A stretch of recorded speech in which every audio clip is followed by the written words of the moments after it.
Hello दोस्तों, स्वागत है आप सभी का परवीन सर लेक्चर में। ये वास्तविक संख्याएं क्या होती हैं?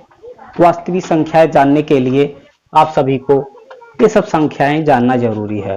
जैसे प्राकृतिक संख्या, पूर्ण संख्या, पूर्णांक संख्या, सम संख्या, विषम संख्या, भाज्य संख्या या भाज्य संख्या, परिमेय है परिमेय।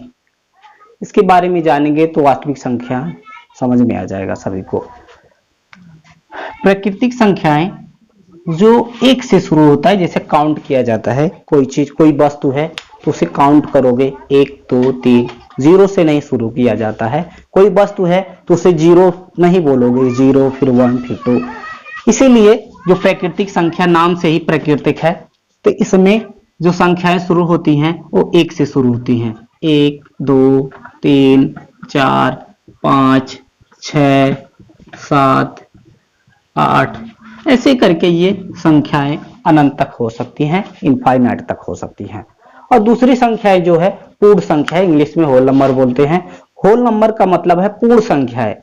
अगर किसी संख्याओं में, ये प्राकृतिक संख्याओं में सिर्फ जीरो को जोड़ दिया जाए तो क्या हो जाता है, वो पूर्ण संख्या हो जाता है। जैसे 1 0 1 2 3 4 5 6 डॉट डॉट इनफाइनाइट तक। पूर्ण संख्याएं भी इनफाइनाइट तक होती हैं। पूर्णांक संख्याएं, जिसे इंग्लिश में इंटीजर बोला जाता है। पूर्णांक संख्याओं में इसमें निगेटिव भी होता है, पॉजिटिव भी होता है। बीच में 0, इधर 1 2 3 4 इनफाइनाइट तक। और निगेटिव में भी प्लस के राइट साइड, 0 के राइट साइड जो होता है वो धनात्मक होता है, और 0 को जो लेफ्ट साइड होता है वो सब संख्याएं माइनस में होती हैं।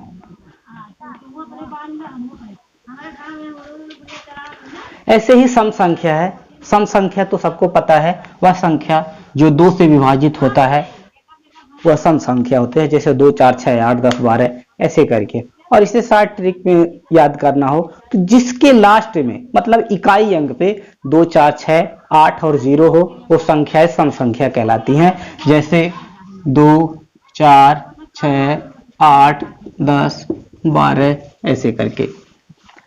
विषम संख्याएं, विषम संख्या उसे कहा जाएगा किसी गिनती से, किसी नंबर से अगर हम सम संख्या को निकाल लें, जो संख्याएं बचती हैं वो हमारा क्या होती हैं, विषम संख्याएं। जैसे 1 3 5 7 9 11 13। और इसको भी जिसके लास्ट में 1 3 5 7 9 आता है, वह संख्याएं हमारा विषम संख्या कहलाती हैं। भाज्य संख्याएं, भाज्य मतलब जो संख्याएं किसी संख्या से कट सकती हैं। जैसे हो गया तुम्हारा 4 6, उसके बाद 8 9 10 12 ऐसे करके। सम हो या विषम हो से नहीं फर्क पड़ता है इसमें, वो भाज्य है कि नहीं भाज्य, हो किसी संख्या से कट सकता है कि नहीं कट सकता है। जैसे अभाज्य संख्या होती हैं, या तो खुद से कट सकती हैं या एक से कटते हैं। इसका गुणनखंड एक से भी कटेगा, खुद से भी कटेगा और दूसरे से भी कटेगा। दूसरी संख्या से उसी संख्या को भाज्य संख्या बोलते हैं।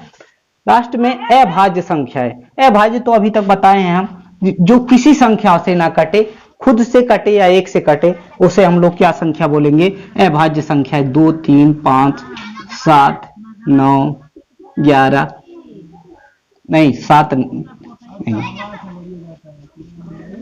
11 13 17 19, जो किसी के पहाड़े में नहीं आता है वो हमारी संख्याएं अभाज्य संख्या कहलाती है। अब परिमेय संख्या, परिमेय संख्या उसे बोलते हैं ऐसी संख्या जो P/Q के रूप में लिख सकते हैं, जहां पे P/Q के रूप में लिख सकते हैं, जहां पे Q = 0। मतलब ये Q के जगह पे 0 नहीं आना चाहिए, नहीं तो परिमेय संख्या नहीं होगा। जैसे अगर कोई संख्या है 3/0, तो ये हमारा संख्या परिमेय संख्या नहीं है। किसी के बटे में अगर q की जगह डिनोमिनेटर के जगह पे 0 आ जाता है तो वह संख्या परिमेय संख्या नहीं होता है। परिमेय संख्या जैसे 2 हुआ, 3 हुआ, बटे 2, 3 कुछ भी कर सकते हो, बस 0 नहीं करना है, वो संख्याएं हमारा क्या है, परिमेय संख्या। और ये जो ऊपर पूरी संख्याएं हैं वो परिमेय संख्या के रूप में लिख सकते हैं। सभी के बटे 1 रख सकते हैं, 0 के भी बटे 1 रख सकते हैं, माइनस वाली संख्या भी परिमेय संख्या हो सकती है। और अपरिमेय संख्या किसे बोला जाएगा, जो रूट में होता है, जिसे हम बटे के फॉर्म में नहीं लिख सकते हैं, P/Q के रूप में नहीं लिख सकते हैं, उसे हम क्या बोलते हैं, अपरिमेय संख्या बोलती हैं, जिसे इरेशनल नंबर बोलते हैं। Thank you.